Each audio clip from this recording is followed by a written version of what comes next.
तो कैसे हो मेरे प्यारे बच्चों।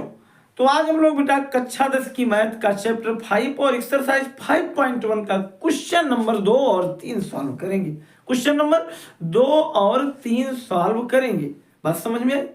और क्वेश्चन नंबर 2 और 3 सॉल्व करने से पहले एक चीज ना, कि तुम्हें ये मालूम है कि एपी में कौन कौन सी चीजें होती हैं। पहली चीज एपी में पहली चीज क्या, पहली चीज बेटा कि ए होना जानकारी, ए की जानकारी हो। दूसरी चीज कितने पद हैं यानी पदों की संख्या n की जानकारी हो। तीसरी चीज सार्व अंतर डी की जानकारी हो। तो चलो देखते हैं, अभी धीरे धीरे सब जानकारी हो जाएगी ना। तुमको शुरुआत में ही बता दिया गया था कि मेरे साथ रहो, मैथ का मतलब कुछ नहीं। वास्तव में कहोगे एक दिन कि मैथ का मतलब कुछ नहीं होता है। देखो देखते हैं क्वेश्चन नंबर 2 का पहला पार्ट। इसने कहा ना क्वेश्चन नंबर 2 में, पहले क्वेश्चन शुरुआत से तुमको एक चीज पढ़ा रहा हूं कि क्वेश्चन को समझना सीखो। बस क्वेश्चन को समझना सीखो। प्रश्न बोल क्या रहा है, वो कह रहा है तुमको दिल्ली जाने का, तुम ट्रेन पकड़ लोगे लखनऊ वाली या लंदन वाली या इधर कहीं बंबई वाली, तो थोड़ी दिल्ली जाओगे। जिस रास्ते जिस ट्रैक की वो बात करें उसी ट्रैक पर चलो। हाँ, नहीं तो कहता कुछ है हम करते कुछ है। कुछ लोग तो पता नहीं कैसे कैसे करते हुए चले जाते हैं, और कुछ लोग तो इतने ज्यादा ज्ञाता हो गए हैं ना, वो बताते हैं बस तुम 5 सेकंड के अंदर सीख लो। देखो 5 सेकंड के अंदर नहीं, वास्तव में कुछ तो समय लगेगा ना, कि 2-4-10 मिनट सवाल देखने में। देखो हम लोग क्वेश्चन नंबर 2 को अगर देखें, क्वेश्चन नंबर 2 में कह रहा है कि मैं किसी एपी के ए और डी दे रहा हूं। किसी एपी के ए और डी दे रहा हूं। एपी के ए और डी अगर तुम्हारे पास है तो 4 पद ज्ञात कीजिए। एपी के 4। तो सबसे पहले हम लोगों के पास ए था बेटा, पहला क्वेश्चन था। ए बराबर 10 था इसमें और डी बराबर भी 10 था। एपी के 4 पद निकालने थे, तो हम लोग क्या लिख देते हैं, अमूमन लिख देते हैं कि माना, क्या लिख देते हैं, माना एपी के 4 पद कौन से हैं। 4 पद कौन कौन से हैं, 4 पद एपी के T1, T2 और T3 और T4 हैं। बात समझ में आई, आ गया ना। तो बेटा देखो T1 बराबर पहला पद, वास्तव में इसका मतलब केवल ए होता है। केवल क्या होता है, ए। मैं इसके लिए कोई फार्मूला नहीं लगाऊंगा। T1 बराबर ए लिख दिया, और ए का मान कितना था, 10। बात समझ में आई। लेकिन T2 का मतलब देखो यहां भी लगना चाहिए था, लेकिन यहाँ n-1 यानी 1 में से घट गया, 0 आ जाता, डी का कोई मान तो नहीं था। तो T2 बराबर होता है a प्लस डी। लेकिन ये a प्लस डी आया कहां से, देखो n चौथा पद निकाल रहे हो, दूसरा पद, इसका मतलब a plus n-1 into D. लेकिन n की जगह क्या लगाओगे, दूसरा। चलो मान इसी पर रखो। a का मान कितना, 10 धन n का मान कितना, 2 माइनस 1 इंटू डी का मान 10, और ये बेटा कितना आ जाएगा, 10 धन 2 में से 1 गया 1 गुणे 10, यानी ये हो जाएगा 10 और धन 10, यानी आ जाएगा 20। बात समझ में आया, थोड़ा सा लंबा आएगा, कोई दिक्कत नहीं। T3 देखो, T3 का मतलब क्या हो गया ना, a प्लस फिर वही फार्मूला, कौन सा, n-1 इंटू डी।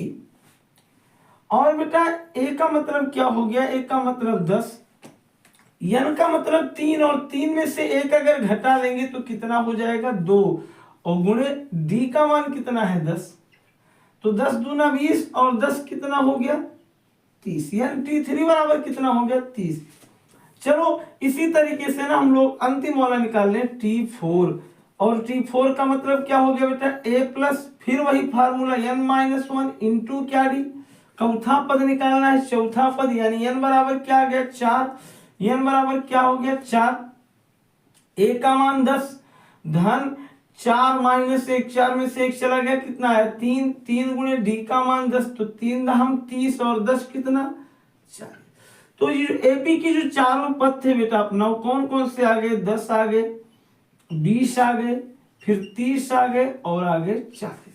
समझ में आई, ये एपी के 4 पद हो गए। समझ में आ गया है। फिर से एक बार देख लो, मैंने क्या कहा कि एपी के तुम लोग अगर तुम्हें ए और डी मालूम हो तो आसानी से T1 T2 T3 निकाल सकते हो। हाँ, तो अब हम लोग बेटा पहला देख ही लिए। अब हम लोग क्वेश्चन दूसरे का ही दूसरा पार्ट देखेंगे। इसमें बेटा ना a बराबर दिया है -2, कितना प्यारा सा सवाल है, और d बराबर दिया है 0, कितना दिया है 0। देखो कितना आसान है। हम लोग फिर वही लिखते हैं कि माना क्या बेटा, माना AP के 4 पद, AP के 4 कौन सी चीज पद, 4 पद कौन कौन से हैं, T1 और कौन से T2 और कौन से T3 और कौन से T4 हैं। बात समझ में आई। तो T1 बराबर तुमको कई बार बताया कि वही होता है -2, बात सही है। फिर अरे भैया T2 बराबर देखो, T2 बराबर कितना आ जाएगा, T2 बराबर क्या आ जाएगा, T2 बराबर मतलब वही A प्लस क्या n-1 इंटू डी। अब देखो ये तो अजीबो गरीब क्वेश्चन आ गया।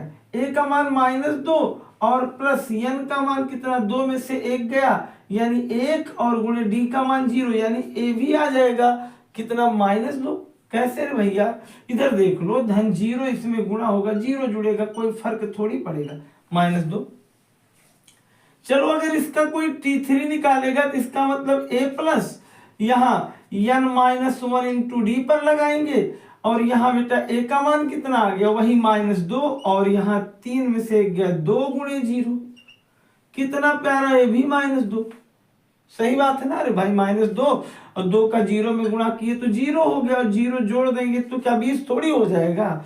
हाँ, तो यहाँ यानी क्या है, यहाँ भी मेरा आ जाएगा -2। और अगर हम लोग T4 निकालेंगे तो उसका मतलब A प्लस यहाँ बेटा फिर वही n-1 इंटू डी वाला फार्मूला, और फिर A का मान कितना, -2 और 4 में से 1 गया 3 गुणे D का मान यानी फिर -2 धन 0, यानी इसका मान हर जगह क्या आएगा, -2 -2 -2 -2।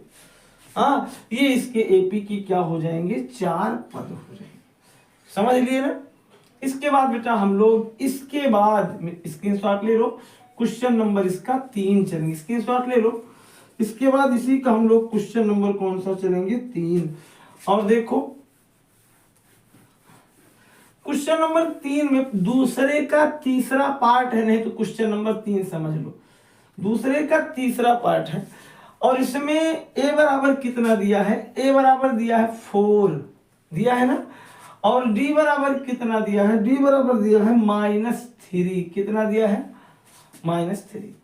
तो फिर वही वैसे सेम प्रोसेस, क्या लिख दो कि माना, क्या लिख दो कि माना AP के 4 पद कौन कौन से हैं, T1 फिर क्या T2 फिर क्या T3 और वह क्या है T4 हैं। अब कि तुम लोगों को थोड़ा सा डायरेक्ट मैं बता दूंगा इससे कि बेटा T1 बराबर A होता है और A का मान कितना है 4। T2 बराबर क्या होता है ना, T2 बराबर A plus n-1 into D से T2 का मान यानी दूसरी जो श्रेणी आती है वो आती है A प्लस डी। क्या आती है, A प्लस डी। क्यों, क्योंकि 2 में से 1 घट जाएगा 1 ही होगा, हमेशा इससे 1 कम डी होती है। तो A का मान कितना आ गया था 4 और 4 में से 3 घट गया यानी आ गई 1। अगर कोई आदमी T3 निकालेगा तो इसका मतलब होता है बेटा A प्लस 2D। क्या, A प्लस 2D। तो A का मान अपना 4 है और फिर माइनस, ऐसे तो प्लस लगाओ, फिर 2 गुणे कितना D का मान -3, तो 3 दूनी 6 यानी कितना हो जाएगा 4 - 6, 6 में से 4 निकल गया, कितना बचा बेटा -2। और अगर कोई T4 कहेगा T4 तो इसका मतलब A प्लस कितना होगा 3D, A प्लस कितना होगा 3D, A प्लस कितना होगा 3D। A का मान कितना है, A का मान है यहाँ 4 और D का मान प्लस लगाओ 3 गुणे D का मान कितना आया था -3, यहाँ लिख दो -3। फिर बेटा 4 धन 3 3 यानी 3 त्रिक का क्या हो गया -9, तो धन और ऋण का गुणा ऋण यानी 9, यानी 4 में से 9 तो जाएगा नहीं, जाएगा नहीं, 9 में से 4 निकल गया, कितना आया 5, लेकिन बड़ी संख्या का चिन्ह क्या था, ऋण में, इसलिए उत्तर यहाँ आ गया कितना, -5। यानी मेरी जो एपी बनी, मेरे एपी क्या हो गए, यानी मेरे आप क्या बने, मेरे आप बने 4, और फिर क्या बना 1, फिर क्या बना -2, फिर क्या बना -5। समझ में आया। इस तरीके से हम लोग दूसरे का कौन सा क्वेश्चन लगाए, इसको जरा स्क्रीनशॉट ले लो, और फिर मैं तुम्हें दूसरे का चौथा पार्ट बताता हूं। देखो, हाँ, अब हम लोग क्वेश्चन नंबर 2 का चलते हैं चौथा। 2 का कौन सा चलते हैं, चौथा। 2 के चौथे में बेटा a बराबर कितना है, -1, d बराबर कितना है, 1/2, d बराबर कितना है, 1/2।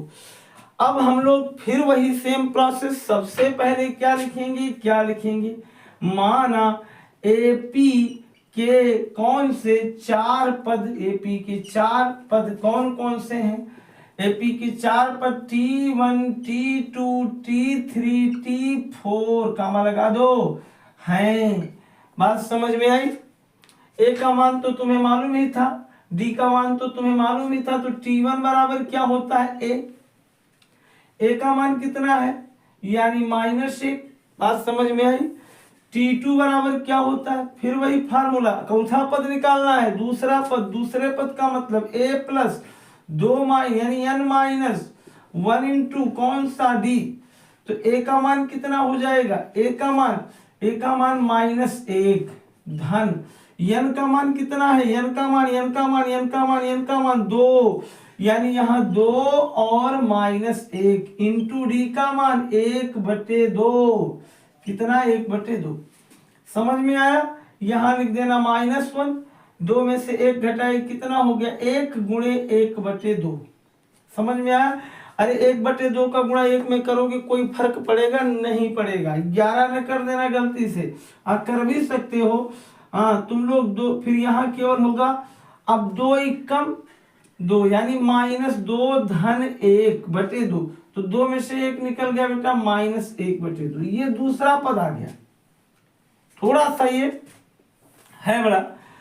अगर हम लोग तीसरा पद निकालेंगे तो फिर वही a प्लस कौन सा फार्मूला, n-1 इंटू डी। बात समझ में आया। ये फिर वही, फिर a का मान यानी यहाँ हो जाएगा तीसरे पद के लिए, इसका मतलब a प्लस 2d। अब भैया a का मान कितना है, -1 धन 2 गुणे d का मान कितना है, 1/2, 2 से 2 स्वाहा, कितना बचा -1 धन कितना 1, देखो ये दोनों घट गए, कितना आ गया 0, यानी T3 बराबर क्या आ गया 0। अगर कोई आदमी T4 यानी चौथा पद निकालेगा, चौथा पद, तो a प्लस यहाँ n-1 इंटू डी बराबर क्या हो जाएगा, a धन 3d। अब देखो a का मान -1 धन 3 गुणे d का मान 1/2, यानी क्या हो जाएगा 3, यानी -1 और धन 3/2, तो 2 कम 2, यानी यहाँ हो जाएगा -2 धन 3/2, और 3 में से 2 निकल गया, यानी आ जाएगा कितना 1/2। यानी बेटा इसका जो एपी बनेगा वो क्या बन जाएगा, पहला पद क्या बन जाएगा -1, दूसरा का पद क्या बन जाएगा -1/2, तीसरा पद क्या बन जाएगा 0, चौथा पद क्या बन जाएगा 1/2। समझ में आ गया। ये तुम्हारे डॉट यानी एपी की क्या हो जाएंगे 4 पद। समझ में बात आई। अब हम लोग इसके बाद क्वेश्चन नंबर 3 लगाएंगे, स्क्रीनशॉट ले लो।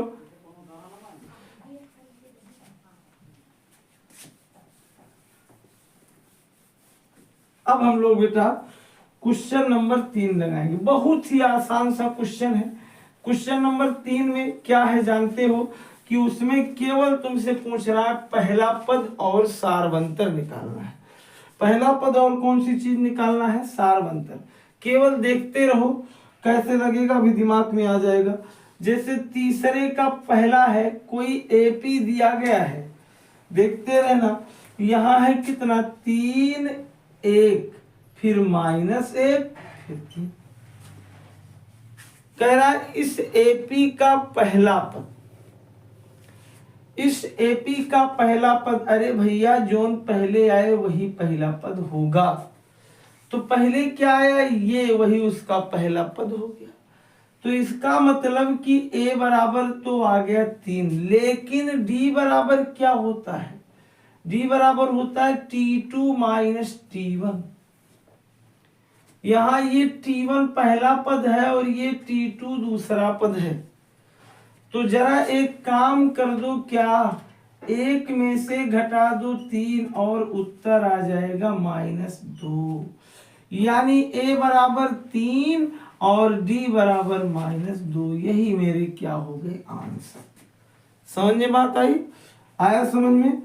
फिर जरा हम इसके दूसरे पर चले। देखो इसका दूसरा है -5, फिर कितना है -1, फिर कितना है 3 और फिर कितना है 9, कितना है 9, कितना है 7, देख लो कितना है 7 है। और अब उसके बाद हम लोग बेटा इसमें ना, ये मेरी एपी है, क्या है एपी है, क्या है एपी है। अब हम इस एपी में, जैसे ये मेरे पास एपी है तो ये मेरा पहला पद t1 है और ये मेरा दूसरा पद t2 है। हमें अगर पहला पद a निकालना हुआ तो a बराबर हम पहला पद ये लिख देंगे -5, कोई दिक्कत। और अगर मुझे d निकालना हुआ तो d का मान होता है बेटा t2 माइनस t1। तो t2 की जगह अपना है -1 और t1 की जगह है माइनस, फिर -5, यहाँ हो जाएगा -1 और ये माइनस माइनस का गुणा हो जाएगा प्लस, और 5 में से 1 निकल गया तो कितना आ जाएगा 4। यानी बेटा इसमें क्या बन जाएगा, इसमें a बराबर -5 और d बराबर कितना हो जाएगा 4। ये मेरे कौन सा सवाल होगा, दूसरे का तीसरे का दूसरा। जरा अब हम लोग तीसरे का तीसरा देखें, तीसरे का हम लोग तीसरा देखें, तीसरे का तीसरा देखें, ध्यान से देख लो। यही एपी बराबर दिया है 1/3, 5/3 और फिर उसके बाद 9/3, 5/3, फिर 9/3, फिर 13/3। अब हम इसमें अगर कोई आदमी कहता है भैया ना तो तुम्हें पहले आ गया, ये पहला पद है तुम्हारा ए, एकदम अब तो समझ में आ गया पहला पद कितना है। अरे पहला पद जो सबसे पहले होगा वो पहला पद a बराबर 1/3। और जब कोई d निकालेगा तो दूसरे पद में से पहले पद को घटा देना, यानी क्या लिख देना 5/3 माइनस 1/3 और 5 में से 1 निकल गया, कितना हो गया, यानी 4/कितना आ गया 3। समझ में आ गया ए और डी का मान, यानी a बराबर 1/3 और d बराबर हो गया 4/3। बात समझ में आई। और फिर इसी के बाद बेटा हम लोग क्या करते हैं, इसका लास्ट वाला यही लगा लो ना, नहीं रहने दो, यहाँ लगाओ बेटा, वहां हो सकता है प्लेस कम होना। यहाँ इसका चौथा देख लो, दिख रहा है, चौथे में कितना है -6, एपी बराबर कितना है -6, अरे 0.6 और फिर 1 यानी यहाँ है 1.7, फिर बेटा है कितना 2.8, फिर है 3.9। इतना समझ में आया। अब देखो इसमें ये जो पहला पद है वही मेरा a है, तो a बराबर कितना हो गया 0.6 और d बराबर कितना हुआ, दूसरे में से पहला घटा दो 1.7 माइनस 0.6, अरे 7 में से 6 गया 1.1, ये मेरा हो गया d। समझ में आया। अब आ गया बढ़िया से, तो ये क्वेश्चन नंबर 1 और क्वेश्चन 2 और 3 पूरा सॉल्व कर लो। अगले पार्ट में तुम्हें मिलेंगे क्वेश्चन नंबर 4। तब तक के लिए धन्यवाद, पढ़ते रहो बेटा, मस्त रहो।